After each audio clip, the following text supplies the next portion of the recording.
It doesn't matter how good the UI designer tools are inside Visual Studio. They can't do everything for you. At some point, we must write some code. I'm going to write some code in this project called InfoReader v3. And I'm going to double click on this main window.xaml file. So let's take a minute to look around our UI. I have a number of elements in here from the previous movie. And I'm going to work with these two buttons here, this Search Bing button and this Get RSS button. So the idea is you're going to type some text in the search term text box. And this text box has a name. It's called search text. Names are important because in order to talk to them in your code, they have to have an identifying name. The user is going to type something in this text box. They'll click on this Search Bing button. Now, as you can see, this button does not have a name, so I need to provide it a name. And then I'll take the results from the Bing website and I'll put it down here in this control, which is named browser. It's a web browser control. So before I continue, I would like to name both these buttons. I will click on the Search Bing button and then go over to the Properties window and type in a new name up here at the top. I'm going to call this one Search as RSS button. Now by naming this, I'll also get more readable event procedure names when I'm ready to write my code.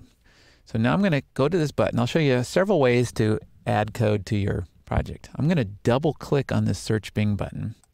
And Visual Studio will switch me over to the code window and it automatically stubs in a function with the name of my button and then underscore click. The other way to stub in code, I'll switch back. I just did a Control Tab to switch back to the other item. I'll click on this RSS button. And instead of double clicking here, I can go over to the Properties window and click the Events tab. And then I can find the event I want, in this case to click Event, and double click here. Or I can type my own name in if I'd rather. I think I'll just double click on this one to stub the code in here too. Now I have these two buttons. I'm going to write one more procedure, my own custom procedure, which I'm going to call from both these buttons. It's going to be a private function. It's going to return a void value. It's going to be called send to Bing. I need the two parentheses to signify that it's a method. Then I move down to the next line and I type the two curly braces, which signify the section where I write my code inside the function.